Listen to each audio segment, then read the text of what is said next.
Yo, how's it going, guys? It's the one MFP here. First off, I'd like to start this video by saying congratulations to Marc Bergevin, our Montreal Canadiens General Manager. His hard work has been recognized at an international scale, and he has been chosen to be an Assistant General Manager for Team Canada in the 2016 World Cup. Other staff members that have been named are Ken Holland of the Detroit Red Wings and Rob Blake of the LA Kings. They are both set to be assistant GMs along with Marc Bergevin, and the GM himself will be Doug Armstrong, of the St. Louis Blues. What's really beautiful about this is Marc Bergevin is alongside elite company. To a lot of us, Marc Bergevin has been elite for the past 3 years, but this really solidifies him as an elite general manager. Moving along, the topic for this video is the off-season signings of Jeff Petry, Nathan Boullier, and Torrey Mitchell, all three of which are great signings in my opinion.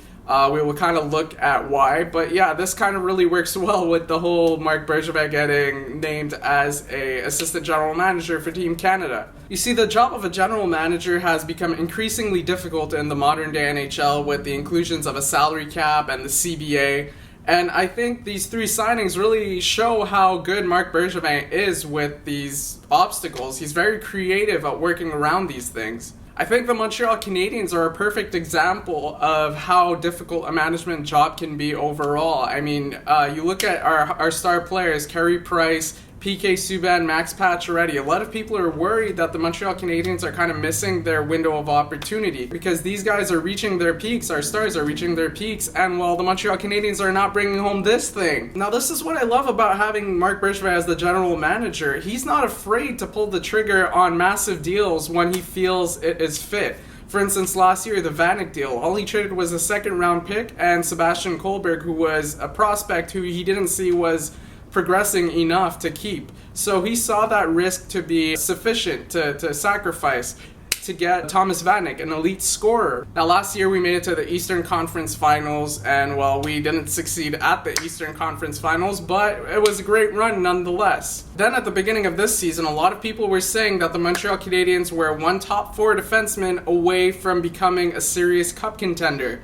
At the deadline, Marc Bergevin went and got Jeff Petry, who was that top four defenseman. Jeff Petry helped a lot, but it didn't get us the Stanley Cup, unfortunately. But the point is, Marc Bergevin is not afraid to pull the trigger. When he sees that the price is right, he will do whatever he can to make his team better. And the key thing to remember there is when the price is right. He's not willing to overpay for talent. And now I know a lot of people will stick to the theory that, well, there is a window of opportunity and right now you have to kind of put in all your chips just so you could win the Stanley Cup right now. But the thing is, you could put all your chips in, you could go get every star you want on your team. That doesn't mean you're going to win the Stanley Cup. And what if you fail at that point? You put all your chips in, you made the best possible team you can, and they didn't succeed, and then the next year you basically lost everything because you put all your chips in into that one season. That's why I really like Marc Bergevin's approach to building a team organically as opposed to, building them through free agency and through trades, because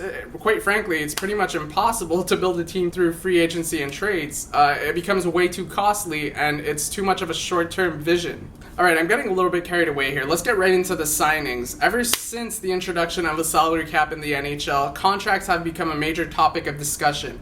As soon as a contract is signed, reporters, journalists, they just run to their sources as quick as they can to reveal the numbers as quick as they can. See, the numbers are crucial in determining how much flexibility a general manager has in further building his team. Now you look at the Jeff Petry contract, $33 million over 6 years, that's a $5.5 million cap hit. The way that the contract is spread out is you have 2 years at $7 million, that's the 2 first years. Then it drops down to $6 million, then $5 million, and then his 2 final years are at $4 million. And that comes with a no-trade clause. The way I see it, this contract kind of shows how creative Marc Bergevin can be with his contract negotiations. You see, the no-trade clause is an obstacle set by the current CBA.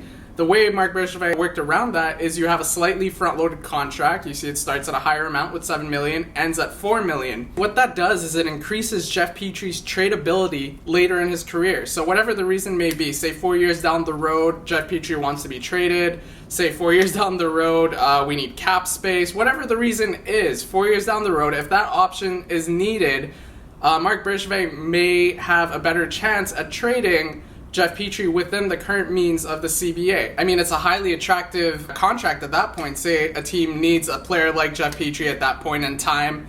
They have a $5.5 million cap hit, but the owner only actually has to pay $4 million. That's a pretty good deal, you know? Anyways, moving away from that, Jeff Petry is an awesome player. I don't want to be talking about trades. I had to bring it up because it was really impressive that Marc Bergevin could work around it from that angle, you know? So another thing that was really impressive, actually, is the fact that Jeff Petry was set to become an unrestricted free agent at the end of this season. So July 1st, he would have become an unrestricted free agent, and he could have tested his value on the open market. But he chose to sign before that. He decided to stay with the Montreal Canadiens long term. He said that would kind of be the case. He said he wanted to stay in Montreal. That was his priority, or his first option at least. And it's one thing to hear that from a player, but it's a completely other thing for them to actually follow through with it. I mean, when you think of it, come on, it's a lot more of an attractive option to go test the free agency and see what kind of an offer you could get, and maybe use those offers to leverage yourself in contract talks with, say, the Montreal Canadiens, a team you want to stay with. But Jeff Petry didn't do that. He decided to sign with the Montreal Canadiens before the unrestricted free agency status. I was completely impressed with Marc Bergevin's work and Jeff Petry's dedication to the Montreal Canadiens. Now, anytime a long-term contract is signed, it is common practice to evaluate whether or not the player is worth the kind of money he's getting for the amount of time he's getting it. Essentially, this is kind of a risk assessment type evaluation. But there is other influencers like, you know, comparables, which is something that general managers and agents bring in to contract talks all the time, actually. You know, they kind of say, okay, well, this player is kind of similar to this player, and this player is getting this amount of money, so I'm offering this amount of money with this in mind. And then you also have the influence of external offers. So what another GM is willing to pay a player, he may be willing to pay extra just because that player really fits the needs of his team. But I think the most important influencer in all of this is the player's value to the team in question. I like to call it the cap hit to player value ratio. So does the player's contract kind of, you know, correspond with how valuable he is to the team? So prior to the trade, we didn't really know how good Jeff Petry would be, right? We kind of knew his size, we knew his abilities, we knew, you know, that he's a big puck-moving defenseman, he skates pretty fast, he's hardworking, he's a very good defenseman. But within the Edmonton Oilers organization, you know, it's a very offensive team, offensively oriented. We didn't really get to see Jeff Petry shine in that light. So, you know, coming from the Montreal Canadiens, we didn't really know how good Jeff Petry would fit into this organization. Ultimately, what we needed was a top four defenseman, and it remained to be seen whether Jeff Petry would fill that role or not. So at this point in time, I think the truly meaningful data on Jeff Petry is his performances with the Montreal Canadiens. So from the trade deadline to the end of our playoff run. And, you know, it was said that the Montreal Canadiens, as I said earlier in the video actually, it was said that the Montreal Canadiens really needed that top four defenseman to truly be competitive. We got that top four defenseman in Jeff Petry, and that there's no doubt in my mind about that. He filled that role perfectly. And in the playoffs, game 1 against the Ottawa Senators, that's first round, PK Subban gets ejected. Jeff Petry fills the role of a top 2 defenseman, and he did great at that. So he can really play some meaningful minutes and play them well. Another thing I really liked about him is how well the left side defenseman was playing as a result of how efficient Jeff Petry was playing. For a large amount of time that Jeff Petry was playing with the Montreal Canadiens, he had Tom Gilbert playing to his left. Tom Gilbert is a right side defenseman. It is very difficult for a right side defenseman to adapt to his unnatural side, and vice versa, for a left side defenseman to adapt to the right side. It's not easy, and Jeff Petry really made that job easier for Tom Gilbert. Granted, I don't want to see that pairing in this upcoming season unless it's an emergency situation. The reason I bring it up is, you know, you have some talented left side defensemen coming up in the Montreal Canadiens organization. These are guys with some high potential, you know, in Nathan Boullier and Jared Tenorti. Nathan Boullier just signed a 2-year, one-way deal. He could be playing some top 4 minutes this upcoming season. It's a one-way deal. He's not going back to the minors. So a guy like Jeff Petry could really help these young defensemen really feel comfortable in the NHL, could really feel comfortable, you know, doing their thing, because they know Jeff Petry will be doing his job great. So in Jeff Petry, what we have is a guy who fits our top 4 defenseman needs, a guy who fits into Michel Therrien's system, a guy who's going to help the young left side defensemen really excel at their position. So in my opinion, these factors all justify Jeff Petry's contract really nicely. As for comparables, I don't really like using comparables in this situation because, you know, the CBA is still relatively new and we haven't seen many players of Jeff Petry's caliber signed. And then you have what his value would be on the open market. That much is like all speculation. We don't really know. I mean, I know there's teams that really need a right side defenseman. I'm thinking of, say, the Detroit Red Wings. Who knows what they would have offered him? I think he could have gotten $6 million, maybe $6.5 million on the open market. So either way you look at it, I think this is a great deal. So now moving on to Nathan Boullier. This past season, we saw some nice things in his development. He gained a lot of maturity and confidence. He's a lot more comfortable on the ice with the puck. He was really integrating into the NHL nicely.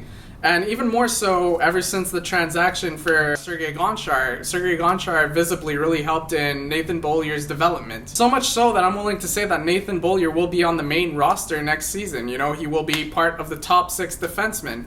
And I think Marc Bergevin thinks so as well, and that's why he offered him a one-way contract. What's really awesome about this, though, is that his cap hit is only $1 million, so that's relatively nothing on, you know, a $71 million cap. And the potential impact he could have over the next 2 years, that could be great. And beyond that, it really coincides with Andrei Markov's contract, so that's a $5.75 million contract, 2 years remaining on that.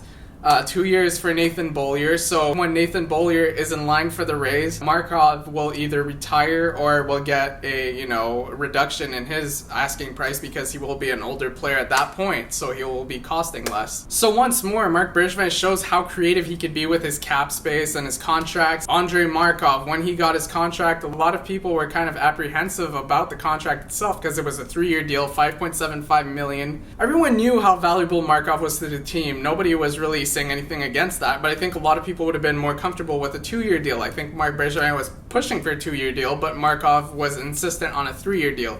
That 3rd year is kind of where people are hesitant, but now that kind of all works out because you have Nathan Boullier who could potentially take Markov's spot at that point in time, you know, in that 3rd season. Okay, Nathan Boullier will be making $1 million.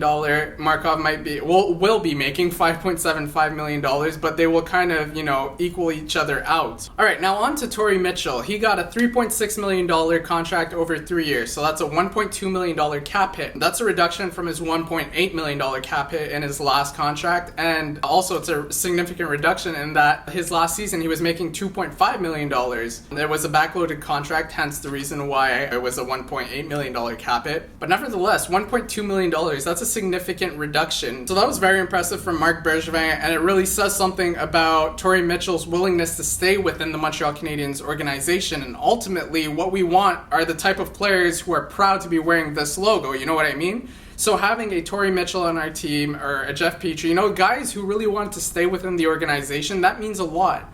And it's also awesome that you have these players who, you know, come in late in the season and really like what they come into. It really says something about how well the coaching staff and the players are at coming together. You know, if players can just fit into our mold and really, you know, feel comfortable and feel happy within the Montreal Canadiens organization. So the way I say, we have all these little aspects that we as fans should be really happy about right now. Now, before getting too carried away, let's get right back into Torrey Mitchell and his worth to the team. He's a great depth center. He's going to help a lot on the 4th line, potentially even the 3rd line. We saw him take some crucial, important defensive zone face-offs in the playoffs. So he's going to help a lot in that respect. At $1.2 million, you're getting some good depth and some stability on the back end. So it's pretty much the perfect price as far as I'm concerned. And you get that for 3 years. I love it. So yeah, 3 contracts and I like all 3. So thank you, Marc Bergevin. If you saw my last Hockey Talk video, so that was the Alex Galchenyuk contract one, I made a little mistake. I said Bergevin had about $15 million in cap space to work with prior to all the signings. It was actually $12 million, and now with these signings, he has about $4.5 million to sign Jared Tenorti, Alex Galchenyuk, Mikhail Bourneval, Christian Thomas. So yeah, these were great signings, but he's still got a lot of work ahead of him. It's going to be interesting what he does with the team over the course of the next few weeks. And when something happens, I will be right there to make a video about it. That does it for this video. Thank you for watching. I hope you enjoyed, and I'll see you next time. So as always, go Habs, go!